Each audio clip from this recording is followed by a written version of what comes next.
अपने बच्चे लोगों को कोशिश करना चाहिए कि वे 2 दिन का समय ले कर आए। नज़दीक हो तो कोई बात नहीं, सुबह है शाम को चले गए, ये हर्जा नहीं है।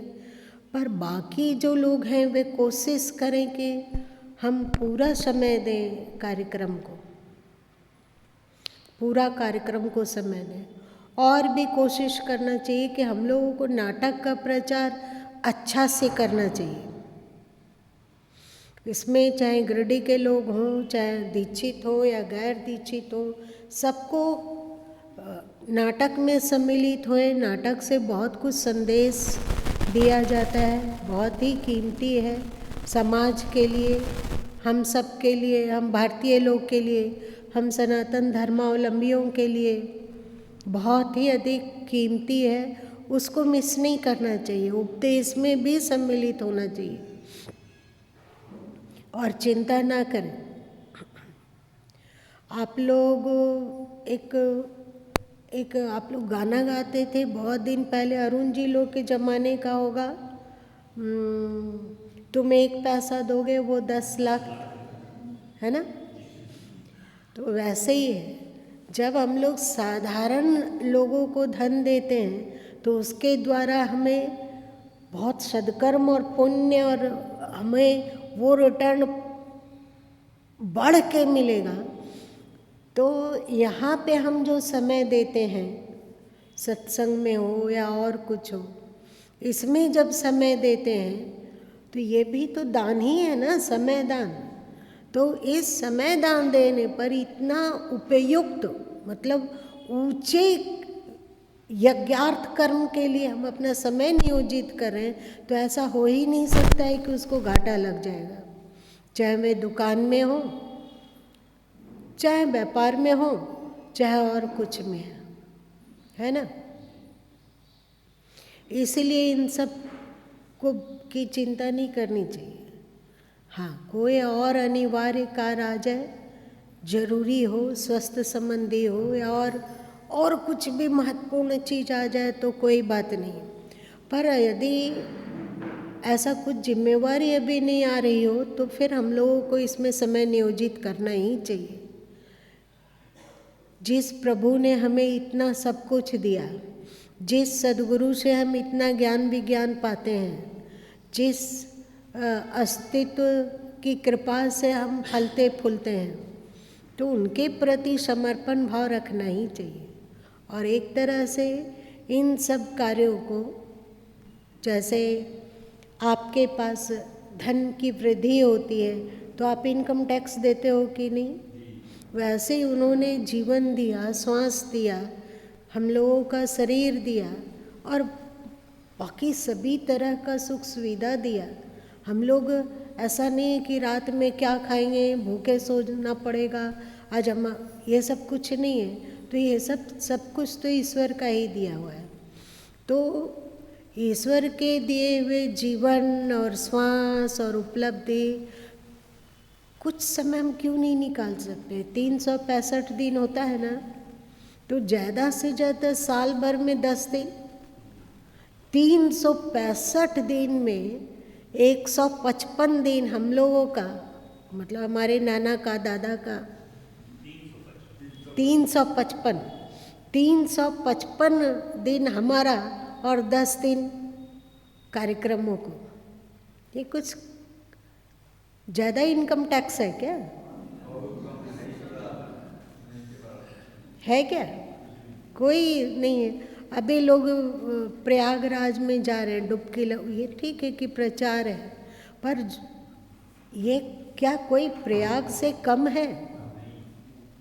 आप बालकांड रामचरितमानस को देखो, जहाँ पर उन्होंने संतों की वंदना की है, तो वहाँ पर वे सत्संग को सुरसरी धारा कहते हैं।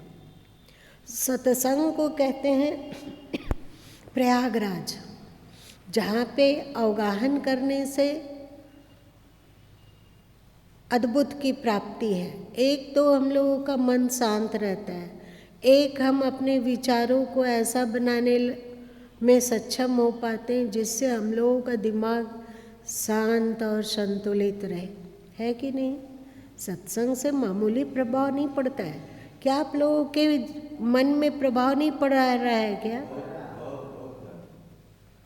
सोचिए, यदि हम लोग सत्संग से नहीं जुड़े होते तो क्या आज, अरे ये जीवन में समस्या है, कोई बात नहीं, कोशिश तो कर रहे हैं ना इसे उबरने का, उबर सके बहुत अच्छा, नहीं उबर पाते हो तो इसे हम एक्सेप्ट कर लेते हैं। आज यदि कोई समस्या आती है तो जितना हम लोग हाय उल्लम मचाते हैं, यदि सत्संग से नहीं जुड़े होते तो कम से कम 100 गुना ज़्यादा हाय उल्लम मचाते हैं। क्या कहते हो, क्या कहते हो राम दुलार? तो हाय हुल्लम मचाने की प्रवृत्ति में थोड़ा फुल स्टॉप लगता है। ये कहाँ के कारण? सत्संग। और इसीलिए सदगुरु कबीर साहब गाएं कि सत्संग की नदी बही जाए चाहे जोरे ना आए। और जो सदगुरु कबीर साहब का 12वां शब्द बड़ा ही कीमती है, इस पर उन्होंने सत्संग की चर्चा की है। संतो माते मतु जनरंगी, पियत प्याला प्रेम सुधा रस मतवाले सतसंगी, है ना? संतो मते मातो जनरंगी, पियत प्याला प्रेम सुधा रस मतवाले सतसंगी।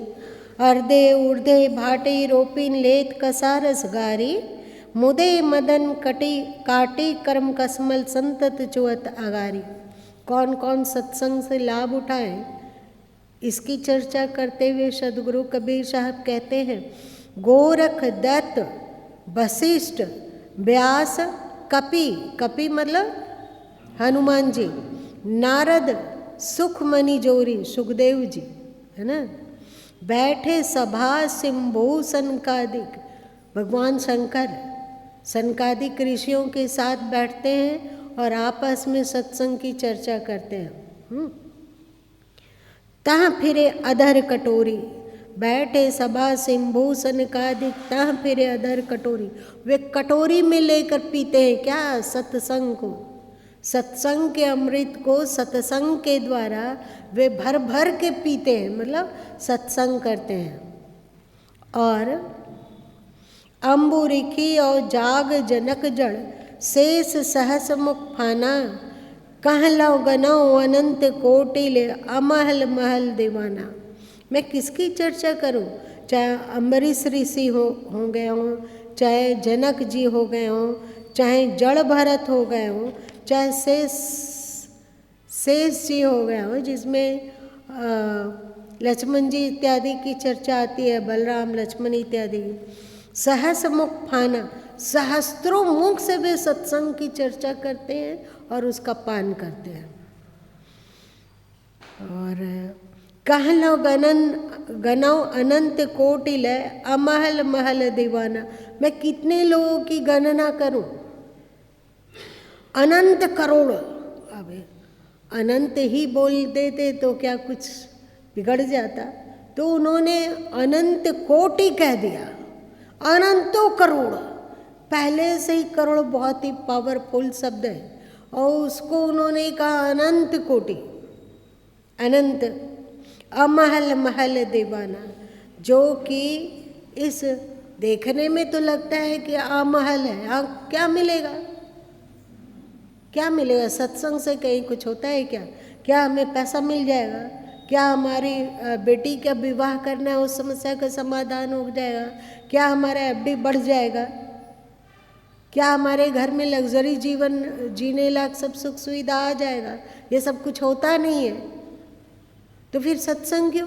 तो सदगुरु कबीर साहब कहते हैं ये अमहल दिखता नहीं है, दिखता नहीं है कि इससे क्या लाभ हो रहा है।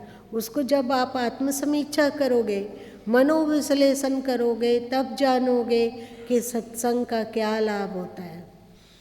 यदि सत्संग में आते हुए भी अभी हम रो कलप रहे हैं अथवा दुखी सुखी हो रहे हैं, तो इसमें कोई संदेह नहीं कि सत्संग नहीं आते तो 1000 गुना इस दुखी सुखी होते और आंसू बहाते, है ना? तो इसलिए सद्गुरु कह रहे हैं कि देखने में तो नहीं लगता है कि ये आपको सुख दे रहा है अथवा आपके जीवन को उच्च बना रहा है अथवा सुख सुविधाओं से संपन्न कर रहा है, पर ये सुख सुविधाओं से संपन्न कर रहा है। आपके तनाव को, आपकी चिंता को, आपकी परेशानियों को यदि 25% भी कम कर पाता हो, ठीक से सोचो, आपकी चिंता को यदि 25% भी कम कर पाता हो तो आप जिस कार्य को करोगे उसमें 25% अधिक संभावना है कि सफल होगे। क्यों? क्योंकि आप चिंता नहीं कर रहे हो, तनाव नहीं ले रहे हो, तो आपके मन में शांति है। और जब आप शांत मन से कोई भी संयोजन करते हो, व्यापार के लिए सोचते हो, चाहे घर गृहस्थी के लिए सोचते हो, चाहे अपनी तरक्की के लिए सोचते हो, तो शांत चित्त से ज़्यादा आप सोच सकोगे कि अशांत और तनावग्रसित चित्त से ज़्यादा, भले ही व्यापार के लिए ही को क्यों ना हो, किससे? तो क्या देखो ये महल महल है कि नहीं? हर क्षेत्र में आपको शांति और सुख देने के लिए ये तत्पर है। इसलिए यहाँ कहते हैं सरकार कि अमहल महल दीवाना। स्पष्ट रूप से सुख का साधन नहीं दिखता है, फिर भी ये सुख का साधन है और आपको सुखी होने की गारंटी देता है। दीवाना, इसलिए सत्संग में दीवाने लोगों की गणना नहीं की जा सकती। ध्रुव प्रहलाद विभीकन माते सेवरी नारी, निर्गुण ब्रह्मा तो वृंदावन अजऊ लागे कुमारी। निर्गुण ब्रह्म, यहाँ पे कुछ कृष्ण के बारे में चर्चा कर रहा है कि जिन्हें निर्गुण कहा जाता है वो भी सत्संग के लालच से वृंदावन में जन्म लेते हैं और लीला करते हैं। आप लोग ये जानिए कि जब श्री कृष्ण 80 साल के लगभग हो गए थे तो वे बहुत दिन तक दुर्वासा जी के आश्रम में जाकर निवास किए थे। वहाँ क्यों गए थे? वर्षों, जिससे कि उनमें आध्यात्मिकता और गहराई से प्रकट हो, अथवा वे समाज में एक आदर्श प्रस्तुत करना चाहते थे कि अब सीनियर सिटीजन हो गए तो फिर हाय हुल्लम रात दिन मचाना छोड़कर अपनी आत्मा के बारे में भी सोचो, है कि नहीं? तो वे दुर्वासा जी के आश्रम में महीनों महीना रहे, सालों तक रहे और वे ज्ञान विज्ञान इत्यादि को प्राप्त किया। ये सब भले ही उन्होंने लीलावश समाज में आदर्श रखने के लिए किया, पर किया तो। इसलिए यहाँ सद्गुरु कह रहे हैं कि निर्गुण ब्रह्म मातु वृंदावन अजहु लागू खुमारी। आज भी उन्हें सत्संग की खुमारी है अंत समय तक। वैसे ही यदि हम लोग सत्संग में सत्संग का संस्कार बना लें तो ये खुमारी मृत्यु के पलों तक जाएगी या नहीं? अगर बढ़िया से इसमें संलग्न रहें तो दुनिया वाले चाहे कुछ भी करते हो, पर जो सत्संगी लोग हैं थोड़ा सा उनको मृत्यु के समय सपोर्ट कर दिया जाए, इतना सही। उसके कान के पास धीमी आवाज़ है, ठीक है कि बेहोश है, व्यक्ति बेहोश हो गया है, अब होश में आने की संभावना नहीं है, ये महामूर्छा है। इस समय भी यदि आप कुछ भी करो, चाहे सत्संग का कैसेट ही उनके कान के पास धीरे धीरे बजा दो, चाहे कीर्तन का कैसेट उनके कान में धीरे से बजाओ, शोर मत मचाओ। उन्हें शोर इस समय पसंद नहीं होगा। तेज आवाज में मत कि आप लोग भी सुनोगे और वो भी सुनेगा, ऐसा नहीं, धीमे ध्वनि से। तो उनको अपने मन को समेटने में बहुत सहूलियत होती है। यही कीर्तन और सत्संग की बात आप एक सामान्य इंसान के कान के, मरते हुए व्यक्ति के कान के पास लगाते हो तो उसको मन समेटने में उतनी ताकत नहीं मिलेगी। और वो हो सकता है कि खिजलाहट हो उसको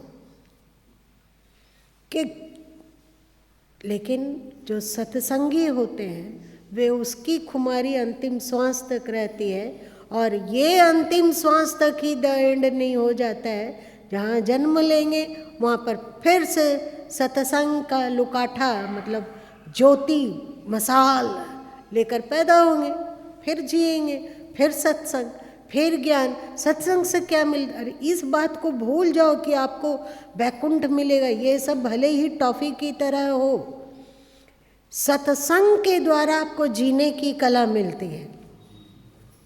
कैसे जिया जाता है, कैसे शांत रहें, कैसे सुखी रहें, कैसे आनंदित रहें, कैसे हर परिस्थिति में मुस्कुरा पाएं, इसकी कला आपको सत्संग से मिलती है, जो मरने के बाद आपको वैकुंठ पहुंचाएगी यदि आप जीवन काल में वैकुंठ में रहते हो।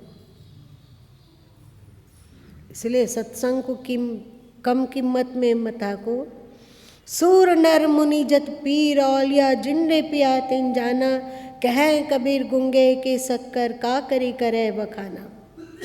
सूर नर मुनि पीर औलिया, हिंदू मुस्लिम सब की बात, जिंडे पिया तिन जाना, जो भी सत्संग का अमृत पीता है वही इसके महत्व को जानता है कि सत्संग को यदि श्रद्धापूर्वक श्रवण किया जाए तो जीवन का काया पलट हो जाता है।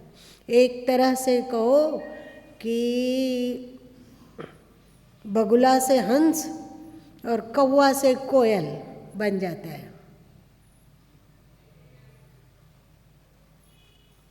सहमत हो? इसीलिए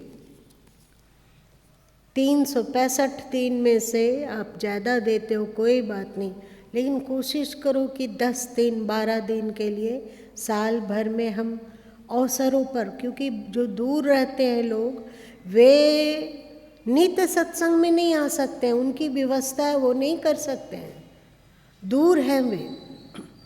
अब तो आप लोगों का शाहबंदगी में सत्संग जा रहा है, लेकिन सबको उसे नहीं चलाना जानते हैं, है ना।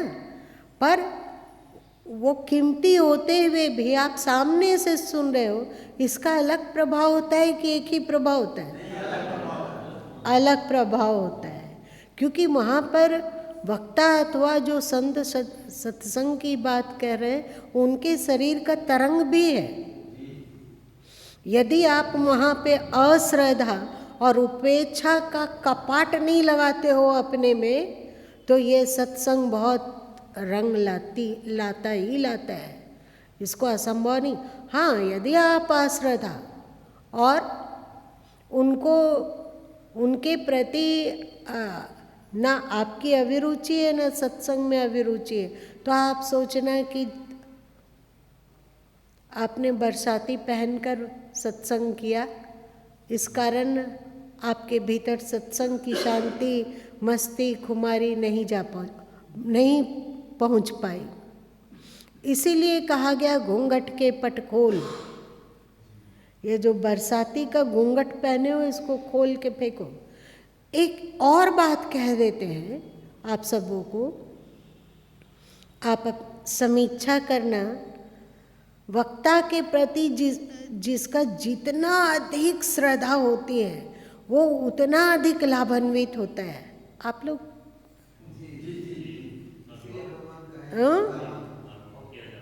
अनुभव किया जा सकता है।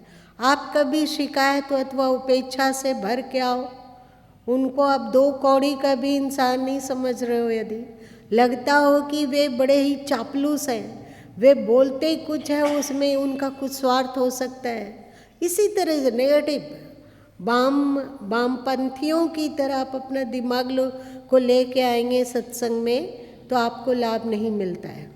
इसका कारण संत सद्गुरु नहीं है, ऐसा नहीं कि उनको दुर्भावना है आपके प्रति, वे आपके प्रति बहुत ही प्रेमवान है, पर उस प्रेम को एक्सेप्ट ना करने की आपने कसम खा ली है तो कुछ नहीं होगा क्या जिसको कि सदगुरु कबीर साहब कहें कि जैसे गोली गुमज की नीच परे ठहराए। आपके भीतर है ही नहीं एक्सेप्ट करने की क्षमता, तो क्या कर सकते हो, है ना। हाँ, इसीलिए कहा गया श्रद्धावान लभते ज्ञानम। तो जो भी दीक्षित हैं और नित्य प्रतिदिन सत्संग में नहीं सम्मिलित होते हैं, उनको भी कोशिश करना चाहिए कि यदि वे भारत भूमि में रहते हैं तो कोशिश करें कि 10 दिन आश्रम के कार्यक्रमों के लिए वे निकालें। कुछ इसमें खर्च होता है, जो दूर है उनको खर्च होता है, पर आप चिंता मत करो, वो खर्च कहीं ना कहीं से आपका मेकअप होता है, उसका सूद ब्याज के सहित आता है वो। इसलिए हम लोगों को अन्य लोग तो हम लोग के लिए दीक्षित और गैर दीक्षित का भेदभाव नहीं है, पर कोशिश करना चाहिए कि दीक्षित वर्ग के पास ये सूचना पहुँचे और वे इसमें सम्मिलित हों। इससे उनका सौभाग्य भी बढ़ेगा, भाग्य में भी वृद्धि होगी और उनके जीवन में भी शांति आएगी और उनका जीवन में भी प्रसन्नतापूर्वक वे जी पाएंगे और प्रसन्नतापूर्वक यहाँ से जाना हो तो जा पाएंगे। सुमिरन का अंक सरकार प्रभु को पसंद था और हम लोगों को गुरु अंक पसंद है, क्योंकि पता है कि उतना सुमिरन कर नहीं पाएंगे। आप लोग को एक कथा बोले थे ना कि एक चींटी शक्कर की खोज में किसी पहाड़ की ऊंचाई पर चढ़ गई। चलते चलते कई दिन लगे, महीनों बीत गए, तो वो वहाँ ऊपर पहुँची तो पता चला कि यहाँ पर तो शक्कर है ही नहीं। तो उसकी दोस्त चींटी थी, वो बोली अगले पर्वत पर है, पर इस पर्वत से उस पर्वत तक पहुँचने के लिए फिर चींटी को नीचे उतरना था, फिर उस पहाड़ के पास जाके उस पहाड़ पर चढ़ना था। एकदम व्याकुल हो गई। तो एक बुद्धिमान चींटी लोग एक उपाय उनको समझ में आया। शेर के खोज में, शेर के इंतजार में दोनों चींटियां बैठी रही और एक संयोग था कि शेर महाराज जी आ गए। दोनों जल्दी से उनके पैर से चिपक गई और शेर महाराज जी इस पर्वत से उस पर्वत में छलांग लगा दिए। कितना देर का समय काम था छलांग?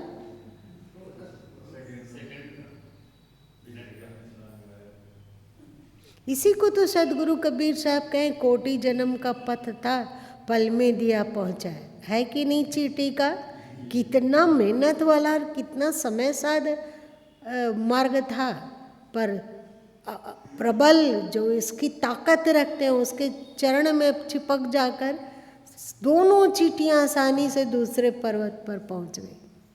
वैसे ही हम लोग के लिए यही है।